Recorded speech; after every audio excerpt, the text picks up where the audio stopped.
بسم اللہ الرحمن الرحیم۔ سامعین و ناظرین، آپ کی خدمت میں فقہی احکام پیش کر رہے ہیں اور ان فقہی احکام میں خمس کا چیپٹر چل رہا ہے۔ خمس کے چیپٹر میں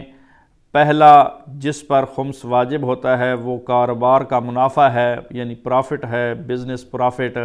تو اس بزنس پرافٹ کے کون کون سے مصداق ہیں، ان کے فقہی مسائل کیا ہیں، ہم آیت اللہ سید علی حسین سیستانی دامت اللہ العالی کی توضیح مسائل سے پیش کر رہے ہیں۔ تو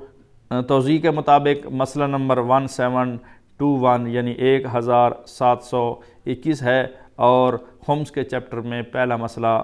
یہ بیان کیا گیا ہے: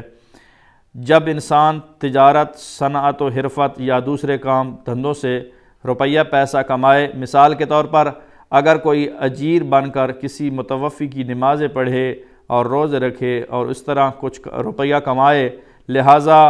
اگر وہ خود کمائی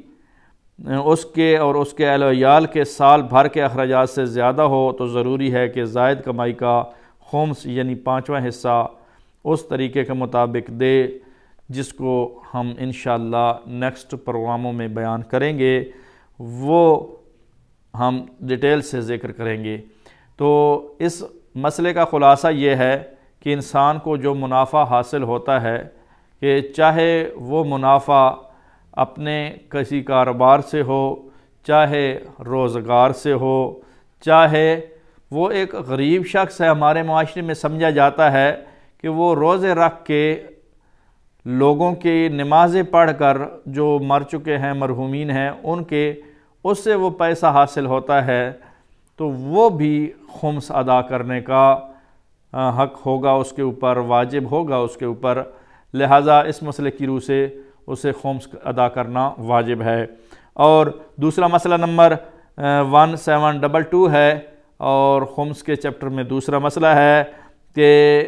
اگر کسی کی کمائی کیے بغیر کوئی آمدن ہو جائے، سوال یہ تھا کہ کیا پرافٹ سے ہی خمس ادا کرنا ہوگا جو سال کے اخراجات سے بچ جائے، یا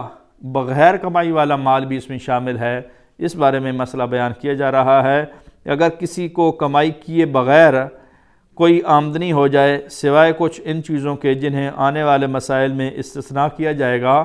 مثلا کوئی شخص اسے بطور تحفہ کوئی چیز دے اور اس کے سال بھر کے اخراجات سے زیادہ ہو،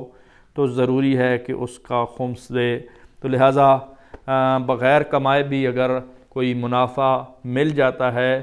تو اس سے بھی خمس ادا کرنا واجب ہوتا ہے۔ آج کے لیے اتنا ہی، آئندہ انشاءاللہ اس منافع اور کاروبار کے مزید مسائل ڈسکس کریں گے۔